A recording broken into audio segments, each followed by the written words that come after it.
नमस्कार, आदाब। मैं मखमूर फिल्म न्यूज़ डेस्क में आपका स्वागत है। कहते हैं कला और कलाकार की कोई ज़ात नहीं होती, कोई मज़हब नहीं होता, कोई धर्म नहीं होता, ना कोई इसमें ऊंचा होता है ना कोई नीचा होता है। लेकिन आजकल हवा ऐसी चली है कि अब इन राजनीतिक गलियारों से उठ करके धर्म और जाति की बातें अब मनोरंजन जगत में भी पहुंच चुकी है। जब से पीएम मोदी 2014 में प्रधानमंत्री बने हैं उसके बाद से नफरत की हवा ऐसी बह चली है कि अब इसने मनोरंजन जगत में भी आग लगानी शुरू कर दी है।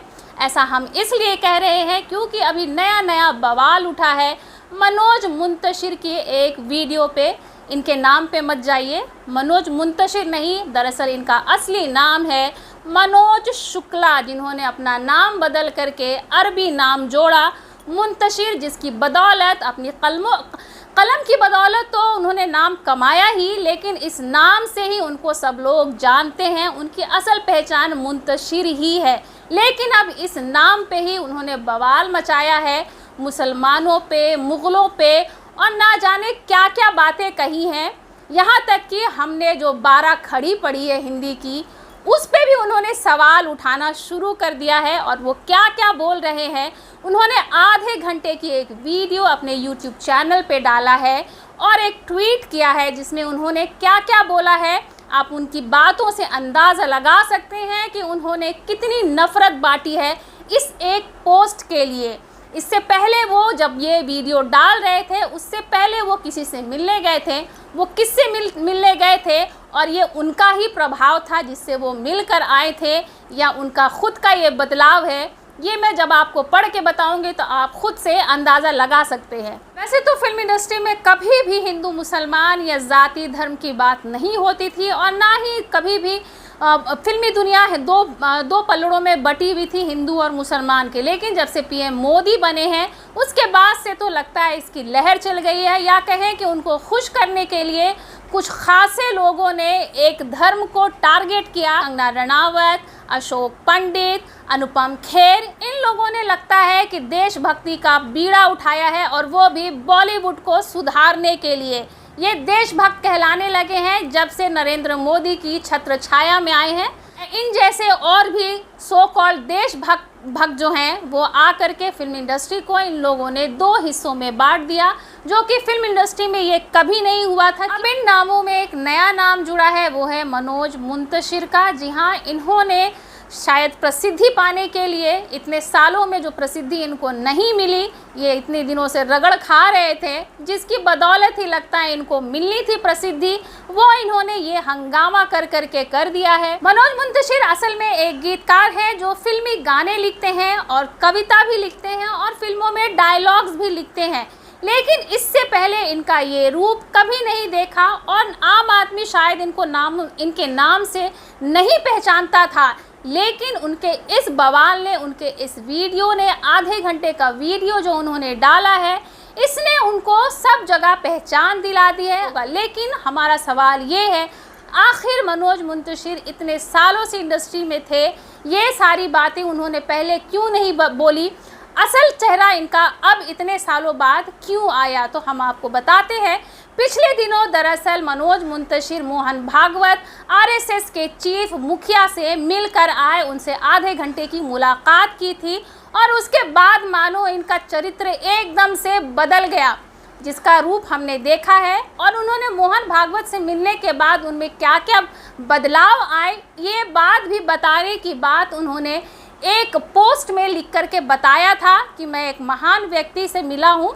तो मतलब साफ है कि अगर जहर से पानी मिला तो पानी भी जहरीला हो गया। वैसे ही मनोज मुंतशिर जैसे ही भागवत से मिले और वो भी जहरीले हो गए और जहर उगलना शुरू कर दिया एक ख़ास धर्म के ख़िलाफ़। मनोज मुंतशिर जब भागवत से मिल करके आए थे तो उन्होंने क्या पोस्ट डाला था वो मैं आपको पढ़ के बता रही हूँ। स्वतंत्रता दिवस दोपहर एक ऐसे महान व्यक्ति के साथ बीती जिनकी सोच स्वतंत्र है, जो वर्षों में नहीं सीख पाया वो आदरणीय श्री डॉक्टर मोहन भागवत जी सत्संग ने कुछ घंटों में सिखा दिया। क्या सीखा बहुत जल्द अपने YouTube चैनल पर साझा करूंगा ताकि कुछ भ्रम दूर हो सके। मनोज मुंतशिर ने जो पहले बताया पोस्ट में कि वो मिलने के बाद उनमें क्या चेंजेस आए, वीडियो में डालकर बताएंगे। तो उन्होंने क्या क्या कहा वो हम आपको पढ़कर बता रहे हैं। पिछले कई सदियों से हमने अपने इतिहास की ज़मीनें लावारिस छोड़ रखी हैं। हम इस हद तक ब्रेन वॉश हो गए हैं कि अचानक हमारी प्री प्राइमरी की टेक्स्ट बुक से ग से गणेश हटाकर ग से गधा लिख दिया गया है। कौन सी टेक्स्ट बुक आपने पढ़ी है मनोज जी? हमने तो नहीं पढ़ी है। हमने तो ग से गमला पढ़ा है और आज भी हमारे बच्चों को ग से गमला पढ़ाया जा रहा है। गणेश कभी भी नहीं पढ़ाया गया और ना ही गधा पढ़ाया गया है। अब मैं आगे कंटिन्यू करती हूँ कि इन्होंने आगे क्या लिखा है। दरअसल इन्होंने ग से गधा की प्रेरणा कहाँ से ली है मैं वो भी आपको आगे बताऊँगी। फ़िलहाल इनका लिखा हुआ कंटिन्यू करती हूँ। हमारे घर के आने वाली सड़कों के नाम भी किसी अकबर, हुमायूं, जहांगीर जैसे ग्लोरीफाइड डकैत के नाम पर रख दिए गए हैं और हम रिबन काटते मौका परस्त नेताओं को देखकर तालियां बजाते रहते हैं।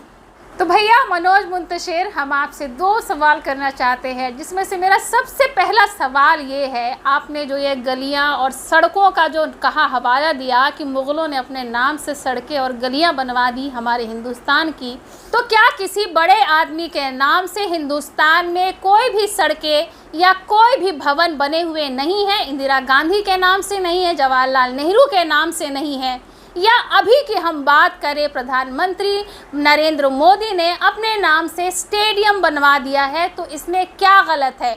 और दूसरा सवाल, आप जो कह रहे हैं कि अकबर को ग्लोरीफाई किया जा रहा है, उनको डकैत बोल रहे हैं आप, तो उन्होंने तो हिंदुस्तान में पैदाइश ली और यहीं मरे और उनका जो कुछ भी रहा सब यहीं पे रहा। उन्होंने कुछ भी ऐसा नहीं किया और कुछ भी ऐसा लेकर के कहीं बाहर नहीं गए जिसने हिंदुस्तान को लूटा हो या फिर किसी तरह की बर्बादी दी हो।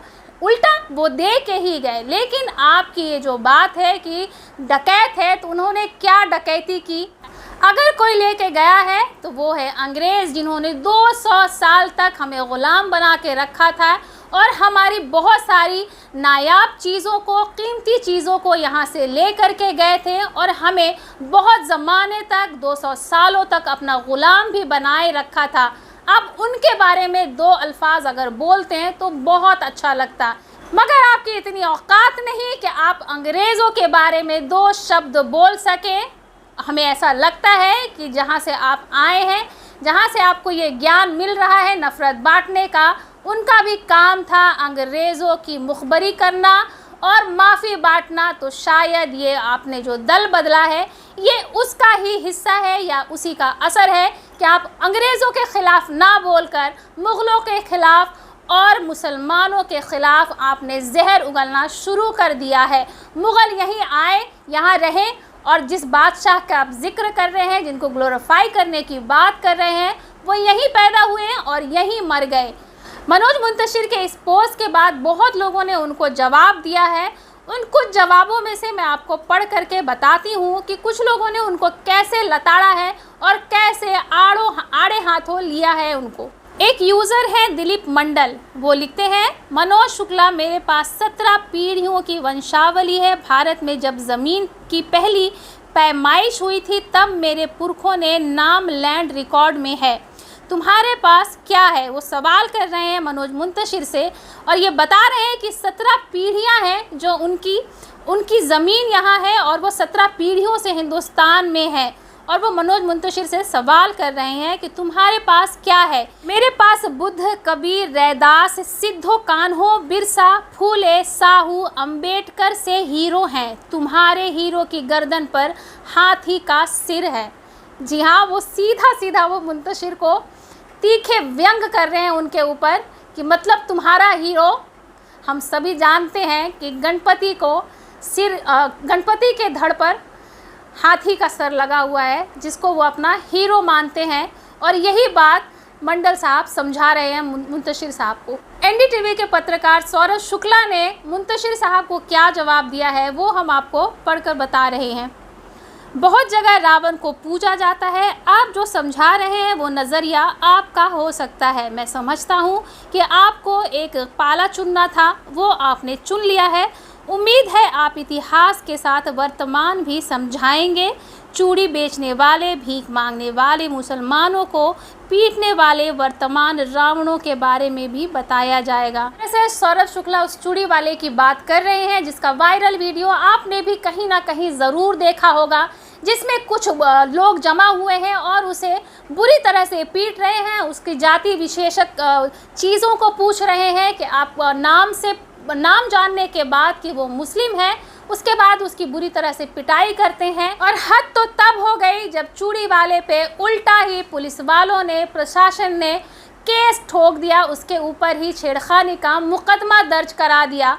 हम सभी ये हर रोज़ ये नए नए न्यूज़ देखते रहते हैं, ऐसी खबरें हमेशा आती रहती हैं, वीडियोज़ ऐसे वायरल होते रहते हैं जिसमें किसी व्यक्ति विशेष को, जाति विशेष को पहचान कर, चिन्हित करके मारा जाता है, प्रताड़ित किया जाता है। कुल मिलाकर हम देखें तो जाति, मजहब, धर्म कम से कम फिल्मी दुनिया में तो बिल्कुल भी नहीं था और ना ही है। वैसे कुछ लोग उतर गए हैं इसको गंदा करने के लिए, दो पाले में बांटने के लिए, लेकिन इसकी सबसे बड़ी मिसाल है जाति धर्म ना मानने की। आमिर खान हो, चाहे वो सलमान खान हो, सलमान खान की इतनी बड़ी संस्था है जो कैंसर पेशेंट्स को बिना किसी शर्त के, बिना ये जाने हुए कि वो हिंदू है या मुसलमान है, जिसको भी ज़रूरत होती है उनकी संस्था पूरी उनकी मदद करती है। वहीं अगर आमिर खान की बात करें तो आमिर खान की भी संस्था है पानी, जो पानी को कैसे संरक्षण किया जाए और पानी कैसे गांव-गांव तक पहुंचाया जाए,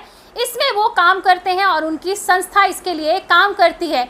लेकिन वो कभी भी किसी भी गांव से ये नहीं पूछते हैं कि उस गांव में कितने मुसलमान हैं या कितने हिंदू हैं। वहीं हम अगर बात करें, अभी रिसेंट बहुत ताज़ा खबर है और सबके मसीहा कहलाने वाले सोनू सूद, जिन्होंने अभी कोरोना काल में सरकार सामने नहीं आई थी उन लोगों की मदद करने के लिए, मज़दूरों की, जो प्रवासी मज़दूर थे बिहार और यूपी से आकर के यहाँ काम करते थे, जो कोरोना काल में यहाँ फंस गए थे, उनके पास इतने पैसे तक नहीं थे कि वो अपने गांव वापस जा सकें। तो सोनू सूद मसीहा बन कर के आए, बिना जात, बिना धर्म, बिना मज़हब पूछे उन्होंने सबकी मदद की और सबको उनकी मंजिल तक पहुंचाया। और आज भी वो काम कर रहे हैं। लोग जो भी आते हैं उनके पास मदद मांगने के लिए, वो मदद करते हैं।